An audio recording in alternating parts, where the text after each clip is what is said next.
Hello, ladies and gentlemen. Welcome to another edition of the Ultra Confusion Thursday Night Hangout. Thursday night. I, of course, am your host, Charlie, and I'm joined once again by the prolific comer himself, Zealeus. Thursday night. A Thursday night. Was that a better timing that time? Did Yes. I not interrupt you? Okay, good. That's okay. That's what you're meant to do, right? You're supposed to interrupt me. But that wasn't actually intentional that time. I know, but I just, my cues aren't usually pretty amiss, and my synapses misfire, and as usual, I befuddle my words. That's how I roll on the Ultra Confusion podcast on Thursday night, 8 o'clock Eastern Time. Now, Zealeus did make a very good point, and he said podcast. Now, of course, if you're watching this on Twitch or you're watching it on YouTube, you're like, it's kind of more of a video cast than it's a podcast. There are videos. But I'm here to tell you that every single Thursday night hangout is available in both visual and audio versions. That's right, ladies and gentlemen. If you go to iTunes under the podcast gaming podcast section, you too could subscribe to the Ultra Confusion podcast. What's nice though, I know we have very nice and sultry voices for the audio-only podcast. We want the true sexy beast nature of the podcast. You need to watch the video. If you want to see Charlie pouring the dew, you should come watch us live, because that's where the magic happens. And when does it happen? Every Thursday night at 8 o'clock Eastern Time, 7 o'clock Central Time. On? Twitch.tv, where we do our thing. / Ultra Confusion. So close. Just Google, So close. Google Ultra Confusion, man. All the stuff's there. All right, ladies and gentlemen, let's jump right into it, shall we? First of all, I, of course, did the do. I'm drinking Charlie's my Mountain doing Dew. his thing because he needs his fix to make life happen. Our first topic of the night is Overwatch League and baseball, asking whether or not Major League Baseball will possibly sue Blizzard. So here's a very interesting thing, and I'm going to be totally honest with you. I did not know this. When you file a patent for basically like a logo or something, there's a certain number of days that you have to get through, and if no one raises a stink about it, then you're locked in, you're good to go. Mm-hmm. On the last day, in the 11th hour, MLB filed an extension saying we need to look into this further. Oh my. So what they're saying is that right now, they feel that the logo may look too much like the MLB logo, therefore individuals may confuse the two. Now, of course, if you look at it, you can tell it's different. However, I understand the logo type of thing where you have the character in the middle and it's two different colors. You mean like the NBA? No, the NBA is actually, it's a portrait, not a landscape. Yeah, but the NBA's is much closer than Overwatch is. Even Once again, freaking color scheme. Landscape versus portrait. That's the big difference. The thing is, an individual. Okay, so for those of you who don't know, I'm basically a compliance officer on my day job. So to an individual who's colorblind, those colors could look identical. Okay, so yes, I do understand.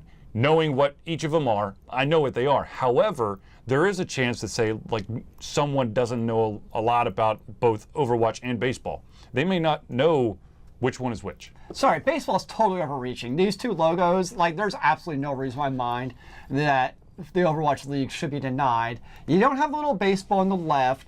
The angle at which you're doing at is completely different. And you also have the words Overwatch League written on No, I couldn't find the logo without the Overwatch League. Sorry, they're totally different. I mean, you have the full picture of a full person in the Overwatch League instead of just from the shoulders up. Mm-hmm. The weapon of the Overwatch League is on the left. They have the baseball bat from the MLB person on the right. I don't see this one. I don't buy it at all. I'm sorry.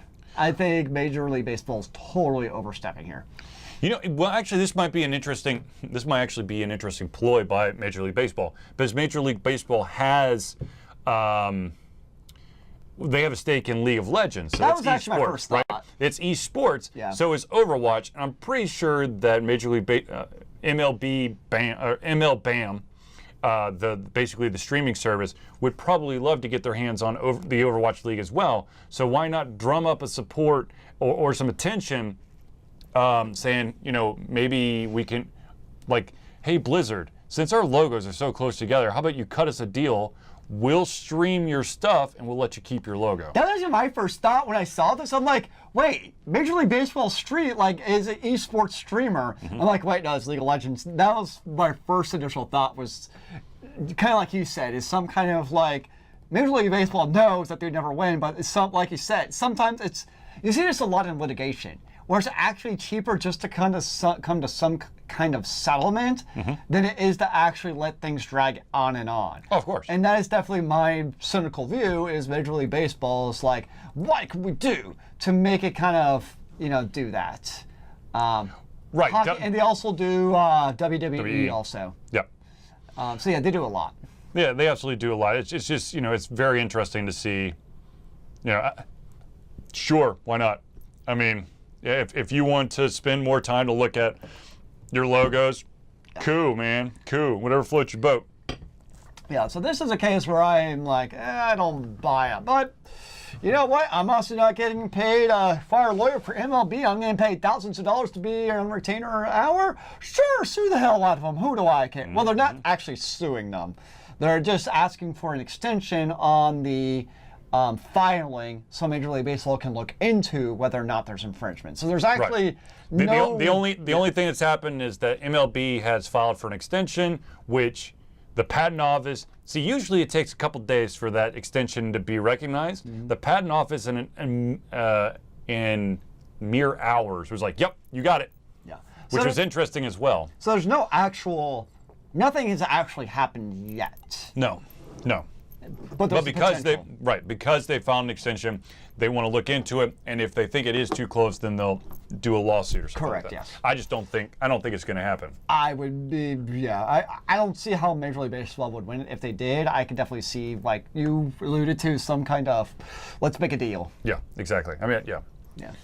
All right, ladies and gentlemen, let's actually talk about a convention that's actually happening this week, and that is Dreamhack Atlanta. Atlanta?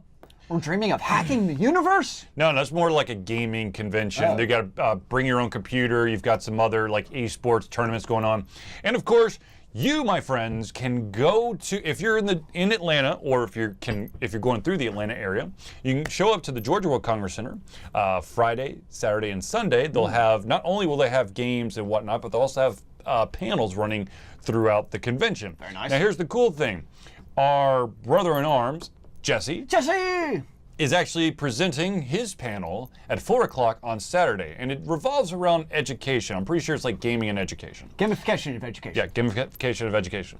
Now, if you are around on Sunday the 23rd, and you find yourself with nothing to do around the 3 o'clock time, you, my friends, can then jump into the panel that's all about being a YouTuber and a podcaster. This really should be streamed live. That panel specifically, given the title of it. It should. However, I don't know if anyone's actually streaming it, but you should come because I'll be there. I'm one of the panelists for that one. It was a last-minute addition. I'm gonna be there. You're a rock star. Yeah, you. Well, I don't know if I'm a rock star. It's more like I know everything that could. I've been through basically everything that could go wrong. But what can go right? At this point, I have no idea. Well, isn't that most of life? True. I can tell you a lot of things are wrong with life. I don't know how to actually fix them. That's the trick. But the thing is, if you're in the Atlanta area, definitely drop by. I think tickets are like $20, so it's not gonna like break the bank. It might be 20 a day. I don't know, but.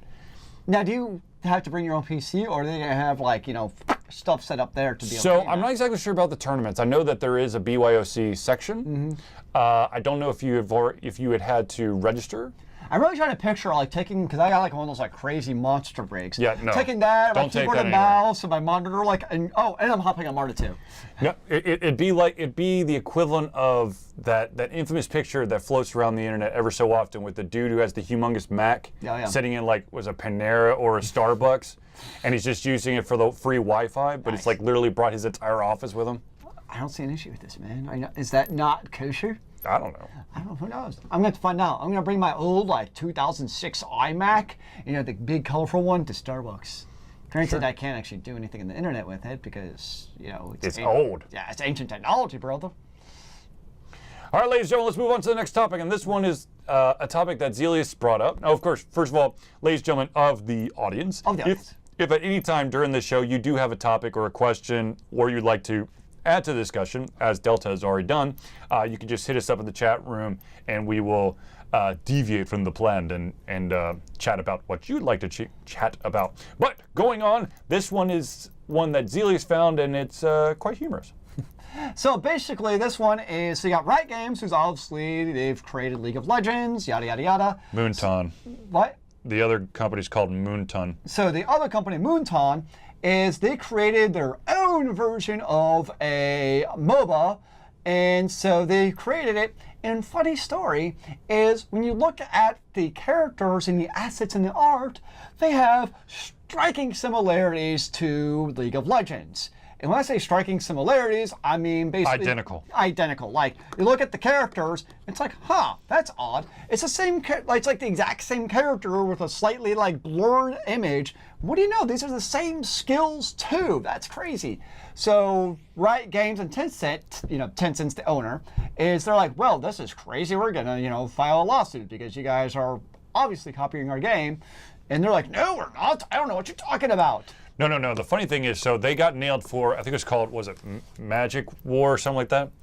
And then, so they got in trouble with that. And then they brought out, the MOBA. Yeah, and then right after that, they had mobile MOBA. Which was literally League of Legends on the mobile.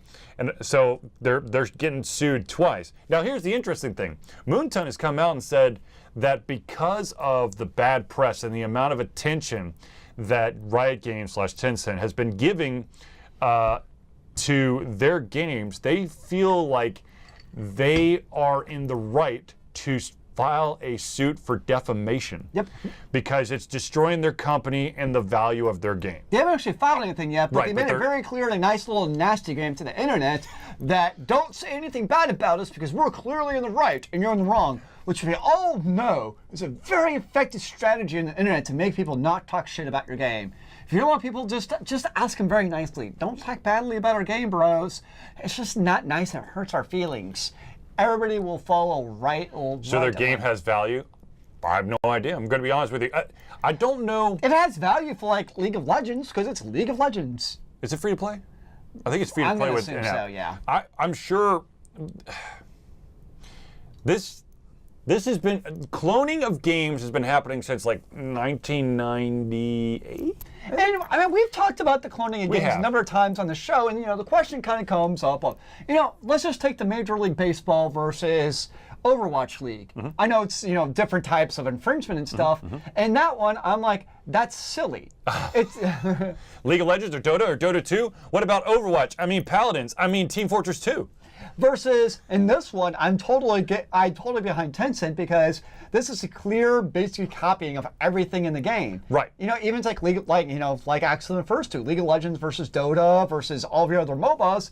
At least yes, you have the same style of gameplay, but they all have their unique takes on it. It's different styles of gameplay, how you deal with your inventory, how you deal with leveling, different types of, you have some overlapping characters, but they're not clear carbon copies. You got Smite, which is a third person over the view. You got Heroes of the Storm, who won't call themselves a MOBA, even though they are. So you have all these games where they're the same type of genre, but they at least have unique attributes to separate themselves. Right. I mean, the thing is, yes, if you really want to boil it down, you can basically look at any game, period, and find something that's pretty much a damn clone. However, there's just enough like artistic difference for it to not be a clone. You look at Diablo, then you have like Path of Exile. You've got a ton of hack and slash that come off that, a ton of Japanese RPGs or action RPGs that are literally like, they just changed the look, but it's basically the same damn thing. It's an amnesia main character who has to save the world, though he doesn't want to. And in the end, it's a big-ass twist. Speaking of ripping stuff off, I just remembered Delta says Pixelmon, a long-running Pokemon mod for Minecraft, just got shut down by Nintendo. Not surprising. No, it's not surprising. I mean, they're notoriously very Nintendo's very tough. Very conservative when it comes to their stuff. It's like the Hero of Time, the fan-made film about the adventures of Link having to rescue Princess Zelda from Ganondorf, and that got shut down in half a second. And if you want to talk about Nintendo / the Pokemon Company, look no further than Pokemon Uranium, which was a 7-year project. The people actually basically built the game with the entire Pokédex. I'm not talking about the latest one. I'm talking about all of them, and then had like some kind of like nuclear evolution to new Pokemon. Right, okay, so it's more the fact that this mod has been running for years. This took a massive amount of time for it to happen. True. Now, I'm pretty sure what they were trying to do is they were trying to find...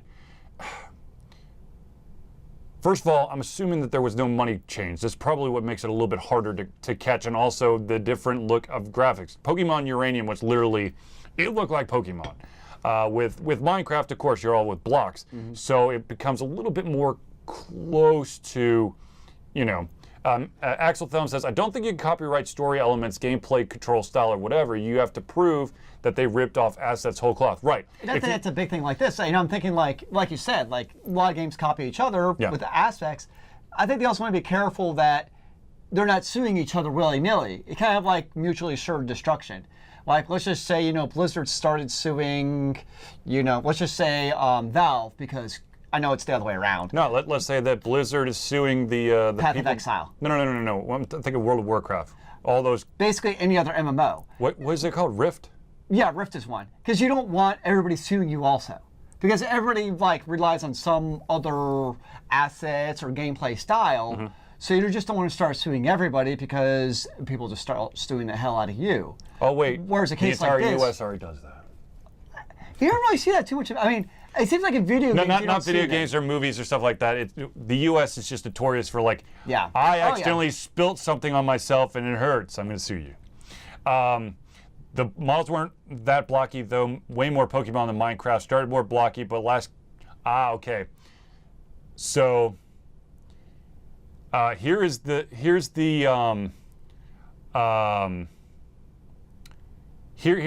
thing. As it becomes closer to the to what the source material is, that's probably where you got in trouble, because the closer you get, the more you the more red flags you throw up. And so, ta-da! But it's kind of interesting though, with some of the things that Nintendo has shut down, is, you know, if I'm one of these people who are creating this content, it's one thing if it's, you know, shut down within like the first month I'm creating it. But it's when it's been going on for years and years, and then Nintendo shuts it down. Like, bro, if you didn't like it, just shut it down originally. Don't wait too damn long. That's what would kind of annoy me. Actually, hold on. The hot coffee McDonald's thing was a real incident. They boiled their coffee about 300 degrees. Yes. But the lady just went. It wasn't on purpose. Was it though? Well, okay, here's the okay. I'm going to brag on this, because here's the thing: is you got two things with that case. One, McDonald's has actually been warned for years. Oh yeah, of course. It's and two, the money she got paid was to cover her medical bills. If you want to know the majority of the money, they all went to the lawyers and to whatever the penalty is. I forget what they call the penalty. I know, but what I'm saying, it didn't actually go to her. The thing is that it's not really the individual who does it. It's those people, the bandwagon lawyers. They're like, oh my God, did you have a surgery where you got better but potentially could die? So you're saying Let's sue them. Chasers? Huh? Oh, absolutely. Yeah, absolutely. Yes. Yeah, I'm not. I was just kidding. I know that it was a total accident. She got third-degree burns in very private places. I mean, it is the prototypical but ambulance that's the one who got the most attention. Yeah. The reason is because it was like the first big one. Did you or a loved one die from taking random medicine or having a random surgery to repair a bone, a tissue, an organ? You could probably sue because someone out there had like some kind of. Yes. Okay, but anyways, now that we've gone completely off the rails. Lawyers speak with all its confusion. Don't take our advice. Yeah, please don't. Not when it comes to legal advice. It would not end well. No. Yes, the commercials are really stupid. All right, let's get back to it. Let's talk about something that's apparently burning up the internet. What? The internet is burning? All right, everybody, take a deep breath. All right, here we go. Ladies and gentlemen, may I introduce to you the 13th Doctor of the Doctor Who series and the first female ever. Wait, no, a female. That breaks the rules of Doctor Who. What? You are not Jodie following Whittaker, my friend. the tradition. What of tradition? The people, and you're giving it to the feminists and standing up for men, and we are being kept down. Damn it! And I'm done. Okay. That's all I got. So the Doctor regenerates and becomes several different people. Yes. Has there ever been a woman? No. However, there was when it went from David Tennant to Matt Smith. Matt Smith did a pat down to make sure he was still a guy. I do remember that scene. Which means that there was the potential of having a woman as the Doctor. Well, we've seen female Time Lords. Yeah. Hello, Missy. Who is amazing. I love Missy. She was crazy. Oh, she's the good kind of crazy. I know, but still. Anyways, ladies and gentlemen, Jodie Whittaker, the 13th Doctor. Let's not pass judgment until we actually get to see her as the Doctor. Oh, I'm super excited. I mean, we've had all the, good actors, don't get me wrong, but, your typical white, Caucasian, middle-aged, / older with Capaldi, actors as your Doctor. And it's to know to have a good, everything I've heard about her, she's a great actress. To have her fill that role is great. It's the idea, given, in a prominent actor's role as that lead actress is awesome. Mm-hmm. And not only that, but I think from a canonical standpoint, it's going to do something really interesting to the Doctor Who series, because we've had this kind of tradition, especially with this current incarnation of the Doctor, not Capaldi, but just from the 10th on, of, oh my gosh, it's the Doctor. I have such a heartthrob for him, and he's amazing. And except for the last one. Capaldi, he didn't have a heartthrob. Well, Missy, kind of. Well, that one I was okay. Like, that was a fun one, though. Yeah. That was a different type of cat and mouse game. So I'm really interested to see how that goes in interaction with her being now the Doctor versus her companion. It's going to hopefully create a fun, interesting dynamic. I really hope it's just as an instantaneous, like, male or a female companion. Oh my gosh, I'm still going to fall in love with you. Like, I'm just tired of that. Even though, I know Capaldi was different. But I'm really optimistic and looking forward to having the female companion. I will say this. Okay, first of all, X-Thumb says, from the 8th to the War Doctor, he was given the option to be female by the Sisters of Kern. I can't say I watch much of the old Who, so I will take your word for it. Like I said, I won't pass judgment until I actually see it. I'm kind of excited. It's definitely a new chapter, and well, it's a new showrunner too. But okay. People are trying to equate this as, okay, first of all, anybody could be any actor or character, okay? Okay. I know a lot of people are like, well, what's next? A female James Bond? Technically, that's already happened, because apparently Atomic Blonde is basically 007 without calling her 007. Yeah. I know a lot of people got on the Ghostbusters women reboot. That was terrible. I thought it was entertaining. It was, I mean, the thing is, it was campy just like the original. The problem was, that was like 80s campy, and that really doesn't float in today. And they also dropped the ball on a couple things where they could have done some awesome stuff. Then of course you have the Ocean's 11 female reboot. Once again, I have to see it before I can pass judgment. Someone saying that this person, okay, I will step back and apologize. I have to correct myself. There has been one instance where I almost found whomever was about to make this movie and I wanted to burn it to the ground. There was a studio that was trying to create a live-action Akira, and they wanted to put Twilight vampire boy. Oh, Robert Patterson? Yeah, as the lead. No. No. Well, here's the reality. With her being the 13th Doctor, is it comes down to the showrunner and what does he do for the script. The reality is, if it's a good script for her that makes it fun and entertaining, guess what? Chances are it would have been for a guy, and vice versa. If it's a terrible run for her, then guess what? It probably would have been a terrible run regardless of who the actor was, because it transcends a lot of that, of, varying the male versus female lead, especially in a case like this with the doctor. It's not like you're like, I'm going to go, far out here saying like the Transformers. Yeah. We're doing it just for the sake of making a lot of money and just, rolling in the cash. And here, they actually, with the doctor and the BBC making it, they actually have passion about it and they want to make it a good quality product. Right. So, when they have the 13th Doctor being a female, could have been like, beyond the, we're deciding on a female doctor and we're going to find the actress. It's very possible. But it doesn't mean that they still aren't going to have that same passion for it and make sure it's done well, regardless of the fact it's a female versus a male actor. So just based on their history and how well they've done Doctor Who, I think it's going to be fantastic. I do think so as well. Once again, I just think that people, we're in such a society right now that it's a knee-jerk reaction that if people don't like something, they've got to piss all over everything without stepping back and thinking about it. It's just sad that we're at this point. But as a counterpoint, though, we're also at a generation where we can have a female doctor in the lead. Oh, absolutely. And like a lot of things, it's that vocal minority who makes it sound like it could be a terrible decision because keeping the man down and white men's rights are being trampled on.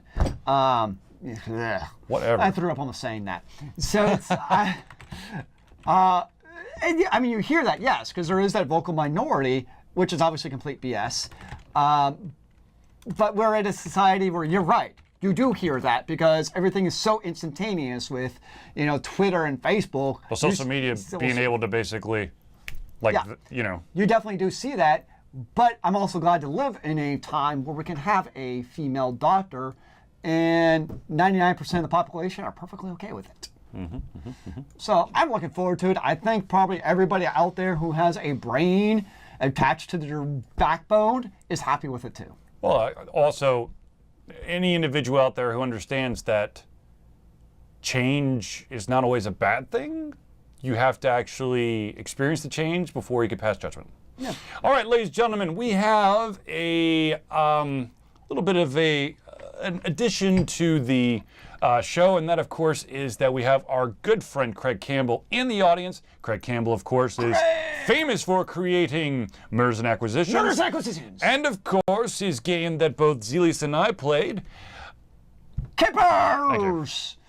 And I've heard rumors about potentially another game, but I don't know. Oh, my. So, ladies and gentlemen, announcing an alpha playtest build for a new game from NerdBurger Games. You can download it at drivethrurpg.com. Here, it is called Die Laughing. And of course, you go to drivethrurpg, all one word, .com/product/ Die Laughing. Yep. I'm not sure how I feel about Die Laughing is a GM-less horror comedy story game.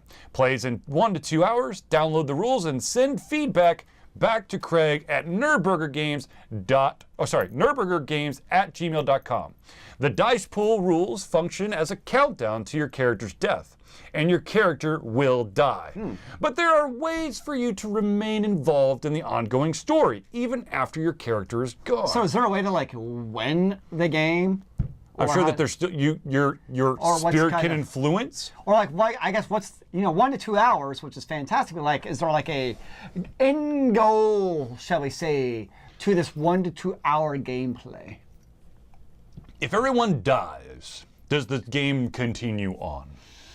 Or do we all perish and go on our separate merry ways? Even though I died, and I'm very sad now. Winning the game is all about telling a funny story. Craig, you're wrong. Winning is all about being better than the person next to me. That's all it's about. Winning with my tiger blood. Sorry, that probably missed a bunch of people. That was Charlie Sheen. Thank you. He's crazy. Anyways, okay, so telling a funny story. Interesting. Well, ladies and gentlemen, definitely, I will, for those of you who are not watching this live, so you're not able to see the chat window, we will be saving this chat so that you can grab the URL so you can download the alpha playtest yourself. Currently, there have been 86 downloads so far. Nice. Now, ladies and gentlemen, let's keep that number going up. Up and away! Because I can tell you right now, any game that Craig Campbell has made is going to be fun. And Craig says it's going to be anywhere between 4 to 8 players. So it's not one of those games where you have to turn away your friends.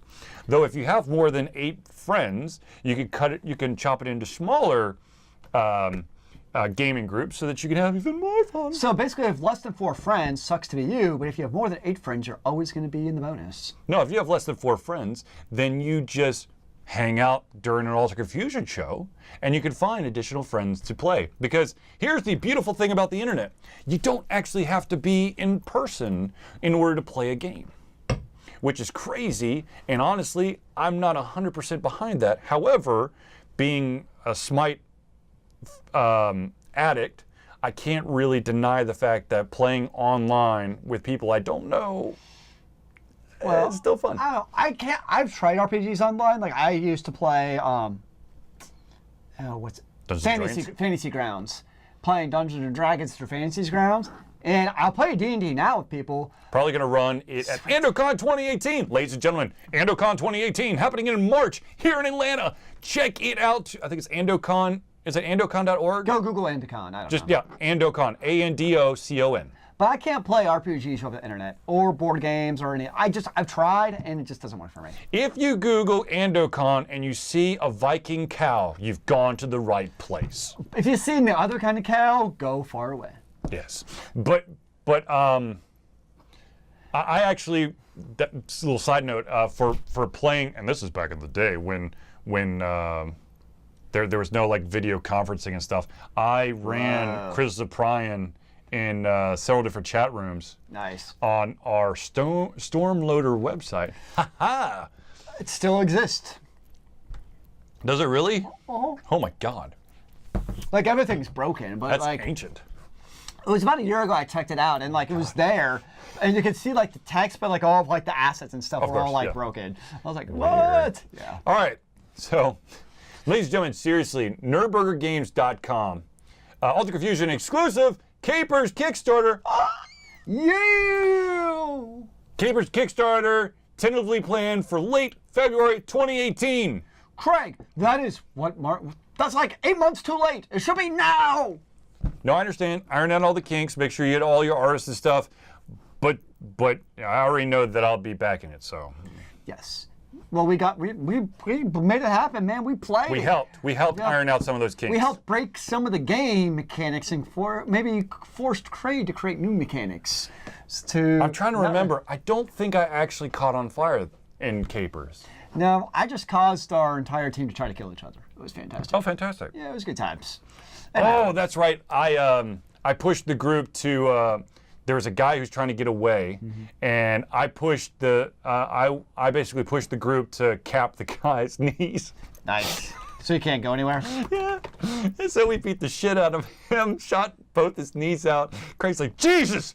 We're like, we'll let him go take a carriage back to where he wants. We just want to make sure that we get all the information. You're a bad man, Charlie. Craig says 12 playtest groups doing the playtest thing right now. That's awesome. A lot of playtesting, bro. That is awesome, dude. That is awesome. All right, ladies and gentlemen, once again, Capers, Die Laughing, and of course, Mergers and Acquisitions, all brought to you by NerdBurger Games. More games from Craig Campbell. By Craig man, the myth, the legend. Now, of course, if you're looking for maybe a little bit of a different flavor of Craig, you, of course, can go to iTunes and subscribe to his podcast that he does with his friend Mike and random guests for the NerdBurger podcast. So there you go.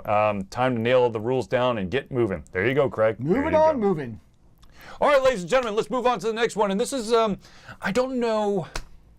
So, as many of you know, there was that humongous event that happened at the Ariana Grande concert over in the UK, where someone brought in a bomb and.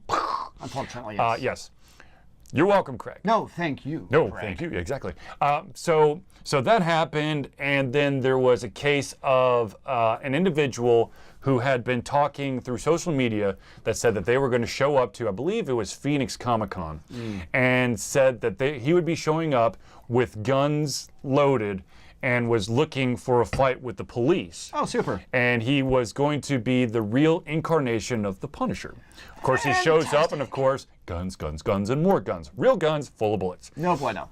So here's the deal. Because of this, there is a change brewing. The change is And so, okay, so here's the deal. Because of these things, and of course this is not the first time or the second time this has happened. There's been a lot of instances where individuals have either been caught with weapons trying to get into a convention, like the Pokemon Championship, where an individual literally had assault rifles laid down in his bed, and he's been talking it up, saying he's going to take out all these nerds, and of course people actually took him seriously. First of all, take people seriously.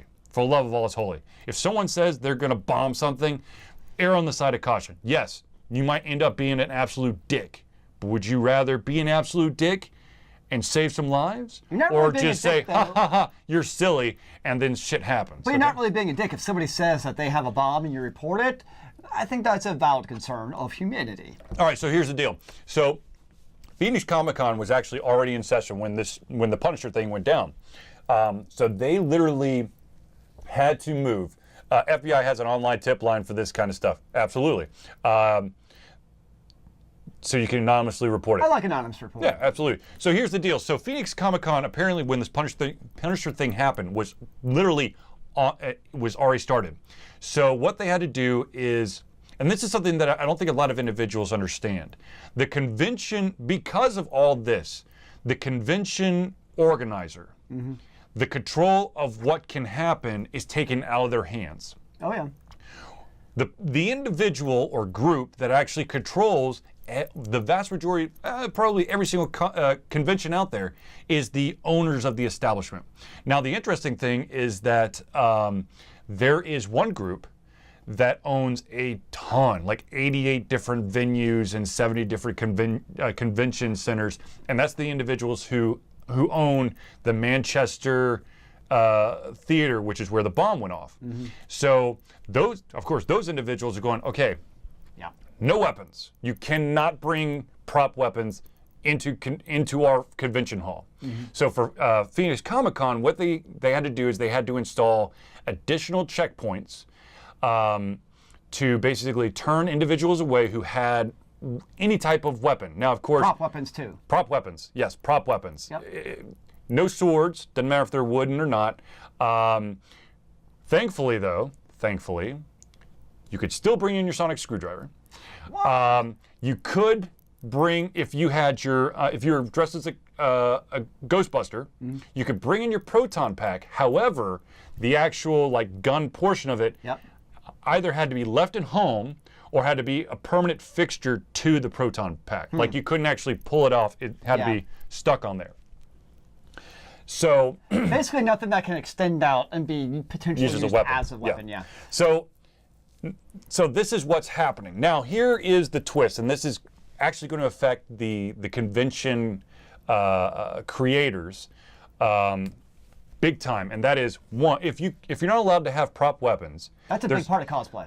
Right, that's a big part of cosplay. One, two, that means a shit ton of the vendors who show up to these things that are trying to sell prop weapons and different stuff will no longer be allowed in there. Remember one of the guys we met at the convention that shall not be named, that was one of the big deals, is he's a wood carver, and he etches a lot of wood, and he does other stuff, but one of the main things he sells, because people love it, are swords. The Keyblades specifically. Yeah, the Keyblades. I mean, those are very common to see, the Keyblades and all kinds of different blades. Think about most of your very common, think about video games and RPGs and JRPGs, a very common motif is swords, melee weapons. And that's very identifiable. Even, let's just take, any FPS is very identifiable. You can look at a character's weapon and you know what character they are just by looking at their gun, because that's a piece of their lore. So there's now, of course, I'm sure that yes, is this reaction pretty fast, and is it absolutely brutal? Yes. Will it change? Probably, but they want to try and nip this in the butt now and then try to like work out maybe certain different scenarios, try to, they're basically taking out all the weapons, and maybe they'll add a couple back in as time goes on. But right now, they're basically saying no weapons. They want to make sure that they get this straight. Well, this isn't the first convention that's done it either. Absolutely. There's other ones I've seen on my Instagram over the last year or so where this has been happening at other conventions too. So it's not just... But like we were saying, it's really tough on the cosplayer because a lot of cosplayers rely on the addition of the weapon to basically really pull the costume together. Oh, yeah. Of course, then you have the vendors who are no longer going to be able to sell the replica blades or whatever. And the third thing is that because of the need for the security, there's going to have to be additional checkpoints, additional security individuals and staff to keep an eye on things to make sure that everything is safe. And oh, by the way, that, my friends, comes out of the pocket of the convention creator, not the building. Because it's basically, you are required to hire additional people so that the convention meets the specifications of the arena's owner. Which, guess what happens then to the price of the convention? It's going to go up and up and up. Now we're interested to see how that affects. Let's just take something like Dragon Con, because I know there's a lot of stuff inside at the hotels. But there's a lot of in-betweens. Exactly. A large kind of part of that is the outside stuff. Right. Or even San Diego Comic-Con. Yes, obviously they have the Comic-Con stuff, but it's become and it's not just these two conventions. It's becoming. These are just two huge ones. Two huge ones. Because but a lot of stuff is now kind of moving off campus because there's so much on campus where it's like, damn, we need more stuff to do. Well, also the thing is that for San Diego Comic-Con, the reason why you have a lot of stuff that's not in the building is because it allows for companies to basically build or set up their own thing without having to deal with the restrictions or requirements and layout of the LA convention, or no, sorry, the convention center, San Diego, whatever. Sounds right. Anyways, so keep an eye out on the conventions. There's going to be some stuff that comes back. Now, here's the cool thing, and I want to end on this little note here. So when the Phoenix Comic-Con went down, and it's last minute, everyone's scrambling and stuff, and a lot of individuals who were coming to the convention were really kind of pissed that this was happening. Of course, they tried to get out the information as quickly as possible to give everyone a heads up, but of course, that's still not going to make people happy. But here's the really cool thing. A huge group of individuals who were basically a stormtrooper legion found out. I mean, they heard about it. They left their guns, their prop weapons at home. They all showed up with French baguettes, and they used that. They walked around as if those were the guns, because they're like, hey, we got to roll with the punches. You could definitely tell. We've got, that this is supposed to be a gun, but we're trying to be playful about it because the thing is, they didn't cancel the convention. Does it suck that you're not able to do everything you wanted to do at a convention? Let's be honest. Is there ever a convention that you're going to be able to do every little thing that you want to do? But here's the thing I hate, and maybe I'm going back to kind of like your comment earlier about being reactionary, everything blows up so quickly, is it's kind of like it's the case where it takes a few, like one or two miscreants to kind of ruin the fun for everyone. And that's the part I hate, is it just takes a few little things here and there, and 99.9998% of the people are perfectly fine and normal. It just takes that one few little people here or there to kind of ruin the fun for everybody else. That's the part to me that drives me nuts about these things. It's the phrase, and that's why we can't have nice things. Yeah, that's the part that just drives. And absolutely. I have nothing against the conventions for doing, they have to, but it's just, I still hate the fact that it happens. Just like, really? I just wish there was some way. I don't know, maybe they could do like registered cosplayers or something, where it's like, you register to have a gun, you can register to be a cosplayer. I don't know. I don't know. It was interesting. There was a couple articles out there, and there was a couple individuals who are heavy cosplayers who actually used to be either in the military or longtime police officers, and they're like, that kind of news was coming. Like, you shouldn't have any type of weapon, be it fake or real. I don't, But interesting. Anyways, let's move on. I'd rather be at a convention where people have weapons and there's a possibility of something crazy happening than not having them. I don't like the idea of like, I'm going to live in fear for that one bad thing that could happen. I'd much rather have the full experience. I forgot to tell you, there is one company that has basically jumped at the opportunity to go, hey guys, we have the perfect solution for you. It's a company that sells inflatable weapons. Nice. So you can have your gun, your sword, your hammer. It's just inflatable. I have the perfect new cosplay then for What's that? The balloon person who goes around and they do the inflatable weapons and they make like inflatable weapons for everybody as they walk around. That'd be the perfect cosplay for that. The balloon clown. Great. Yes. All right, ladies and gentlemen, let's move on to the next one. That's it right there. No. Oh, wait, I just have to press transition. Yes, transition. Yes. All right, ladies and gentlemen, EVO, the championship series, is basically something that has been, it's always been there. This, of course, is like basically the best of the best fighters in the fighting games. Best of the best. You have Great martial arts movie, by the way. You've got Street Fighter V, you've got Smash Brothers, you have Tekken, you have a bunch of, humongous, very recognizable names in the fighting community going up against each other. But here's the thing. They've tried to keep it as like grassroots as possible. Because once upon a time, it was literally in like a conference room in a hotel, and you'd have like a bunch of gamers up there, and then you have like a small little crowd chanting and cheering and all that stuff. Now it's gotten to the point where it's literally like in a basketball arena. So the question that the individuals behind EVO are having to face is, do they continue to do things the way they have, or do they really start looking at it as like a huge event and basically go more corporate in order to get those sponsorships, to get try to get a bigger arena, to have all these additional things to it, all that, basically purdy it all up. The funny thing about what you mentioned about that is, so thinking about, the convention security with the weapons and stuff, right? There was a case probably about a month ago where it was one of the fighting tournaments, and right before the match started, somebody from the audience just walks up to one of the players and just starts whispering into their ear. Like, no security or anything. Like, nobody actually came up to this person and was like, oh, dude, what are you doing up here? He just walked back in his own volition, and clearly this player had no desire to talk to this person.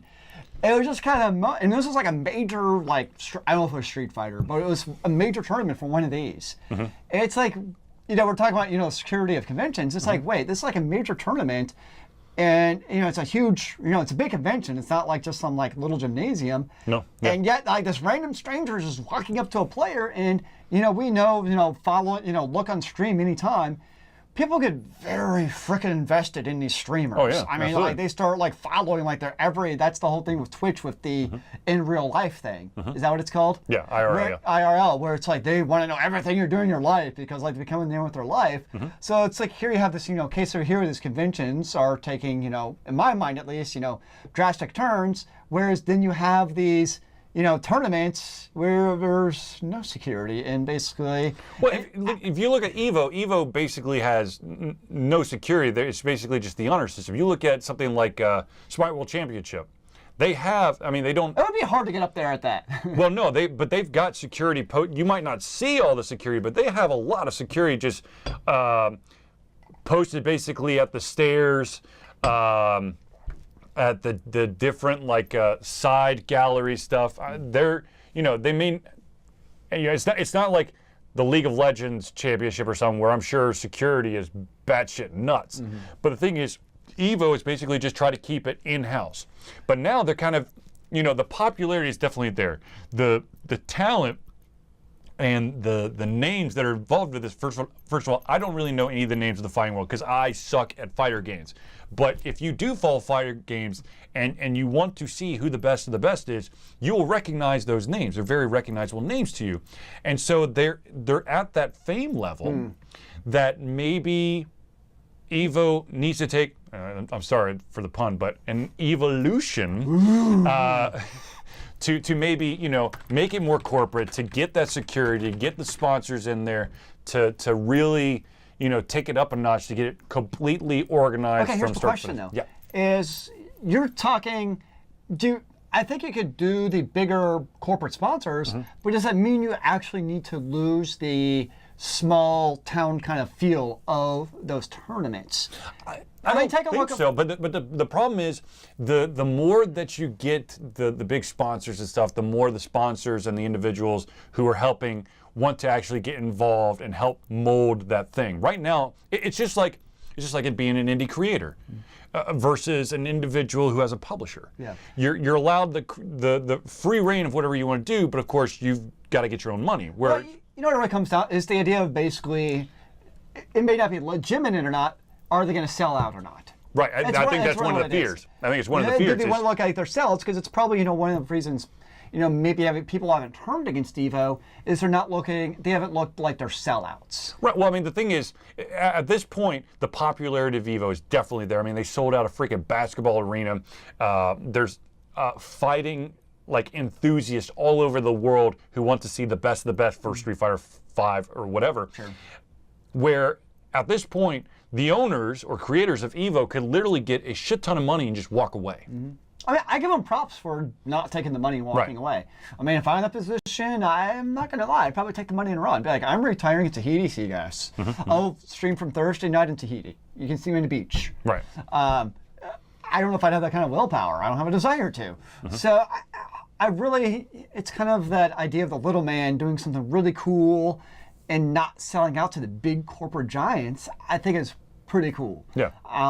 Again, that's easy for me to say here when I don't have millions of dollars at stake in this either. Right. Yeah, yeah. From where we stand, grassroots all the way. But when you're put in that position, I don't know how I would react. I'm sure part of me would be like, no, I want to keep it pure. But then there's also a part of me that thinks, yeah, I mean, the potential is maybe with the addition of this help, I think I'd still want to be involved, but maybe it would push it up to a higher notch that I would never have been able to obtain. I don't know. Well, another thing too is, if you look at it from an actual economic standpoint, is when do you reach peak popularity? Right. Do you want to be? Let's just take a MySpace for instance, where there's one time MySpace was the king of social media and everything about it, and now who the hell uses MySpace anymore? Bands. Do they even still use MySpace? I don't even know. So it's kind of like, at one point, who knew that MySpace was going to become the shell of itself. So at what point do you sell out to actually make that money, or there's a point where you hold on too long? Actually, Tom sold out before MySpace started to crumble. I'm sure there's a much better... So he got his money. I'm sure there's a much better example than MySpace. No. But this, he sold MySpace. It was starting to go down, but he sold it. So he got a shit ton of money and he walked away. But of course, MySpace was then run into the ground. Was it because of the emergence of Facebook, or is it because him walking away, it decreased in value? Or, But there's always the fear of something like Evo could it become the next Winamp? Right. You take a look at... I love Winamp. I know, you take a look at Winamp. Oh, God. And, it was the de facto MP3 player, and then it got bought up by AOL. And it just went downhill from there. It's kind of... All those different skins, man. And so with Evo, right now it's the standard. If they sell out to the faceless corporate giant, is it the case where they're going to milk it for every penny it's worth and it loses its soul? And then there's the backlash, and then they go create their own new, fighting tournament and whatever. That's always a fear. If the creators and owners of Evo are, true diehard fighter fans, maybe they don't want to take that chance of their creation losing its soul. Right. And everything it stands for. Well, we'll see. I mean, it's not like Evo's going to go anywhere anytime soon. I mean, there's actually a change in the guard happening in the fighting world. Some of the big names are starting to fall. The big news, and I'm totally honest with you, I do not remember the individuals' names. All I know is that the dude who has been the Smash Brother like God, lost. Oh no. And like literally, they had the game. They had it. You know, in Smash Brothers, you have that that damage percentage, right? Yeah.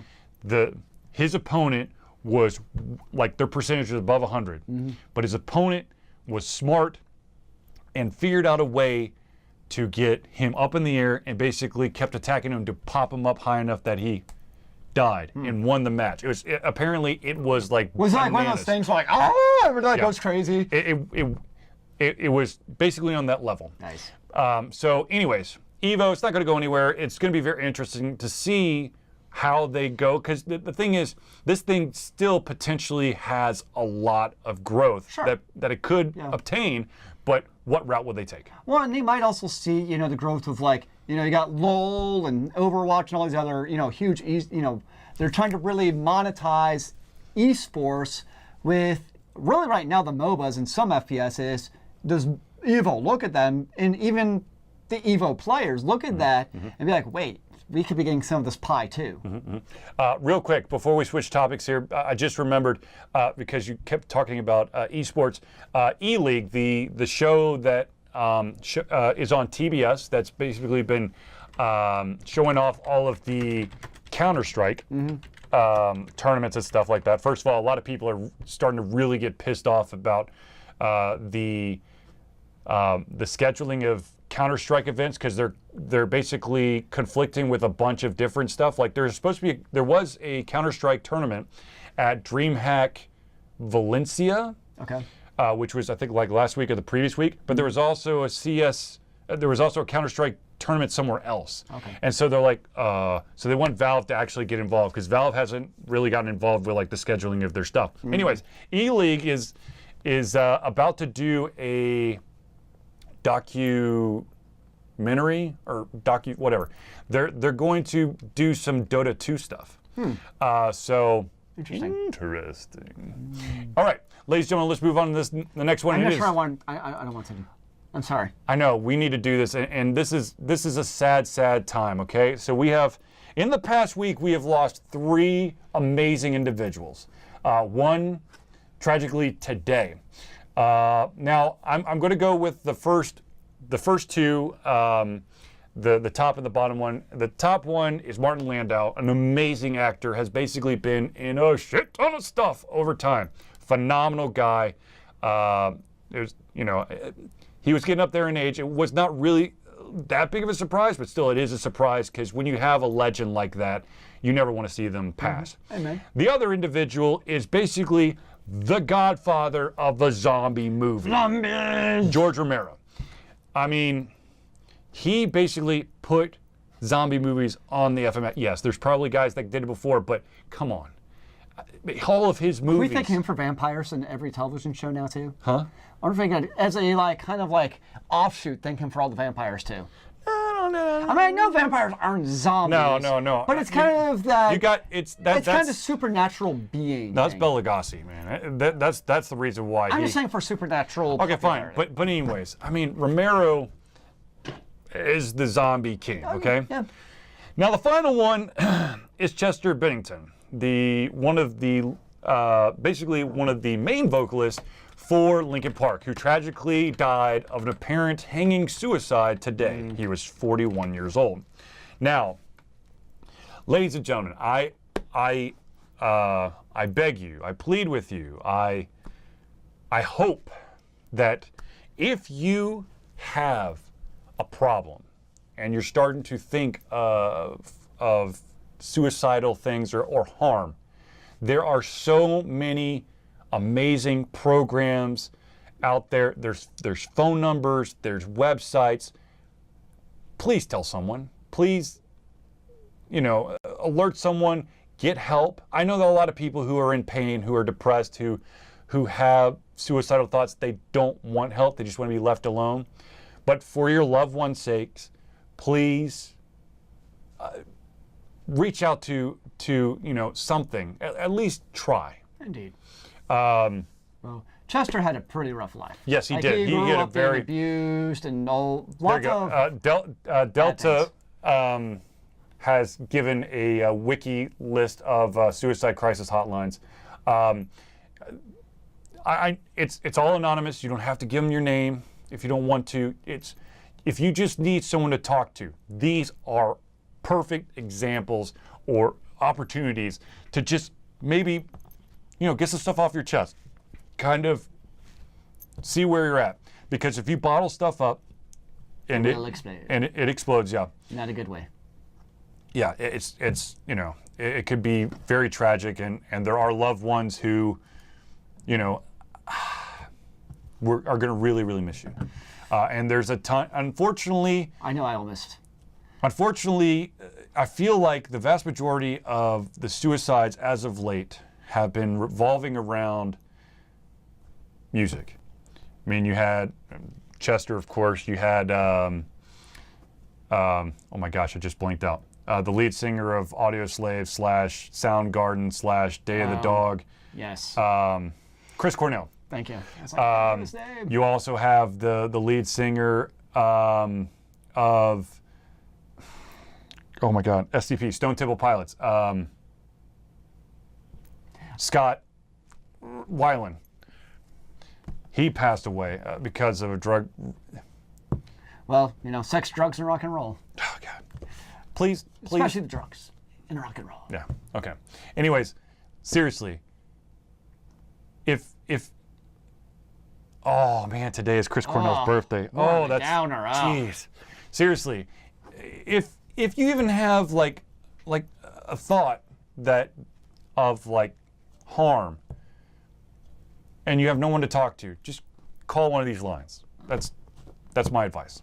Get help, yes. All right. I feel like we need something happy-go-lucky. Like this, all your money. All right, ladies and gentlemen, Ultra Confusion has a Patreon page. A Patreon, of course, is an amazing way to help us out by giving us a donation of any monetary amount. And when I mean any, you can basically do $1 up to whatever you want to. It's a monthly donation that allows Ultra Confusion to continue to do what they do. Their Thursday night hangouts, their appearance at conventions, and so on. Their weekly streaming on Twitch. Yes, weekly streaming on Smite. Tuesdays and Sundays. I'm going to give you a twist. Something that's gonna that individuals are gonna be like, damn it, I wish I knew. Because I'm not gonna tell Zealeus either. There is going to be potentially something that's gonna happen on one of the other streaming nights. It's probably gonna be like a 30-minute deal, either at the beginning or end. I haven't decided, and I'm not gonna tell you what it is, but it might be slightly like a very nibble of a Thursday hangout. What? We'll find out. But anyways, is red going to be on your shoes?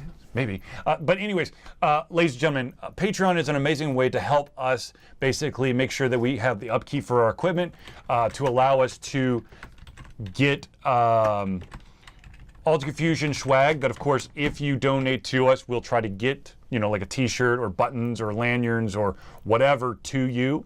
Where I am, since basically I am the guy for anything and everything Ultra Confusion. If we can work out a deal, I'll, awesome. He would love you. You want to help, if you don't want to do a monthly thing, if you want to just do a one-time deal, you can just, basically, I think it's a donate now button. That's a PayPal thing that, of course, goes to Ultra Confusion. It basically goes into the same bucket to allow us, of course. That is the bucket of Ultra Confusion. Now, of course, if you don't want to do a monetary thing, there are a ton of things that you can do for Ultra Confusion. The first and easiest one, in my own opinion, is help spread the love. If you enjoy the Thursday Night Hangout, or perhaps one of our other videos, please share it. Please tell people about it. If you see something on our Facebook page or our Twitter feed or any of the other sites that you see our stuff on, please share it. If you like, the thing is, the more eyes we can get on here, the better and more fluid the conversation, the better. I'm not saying that this isn't an amazing atmosphere. This is amazing. I love being able to talk to all of y'all out there.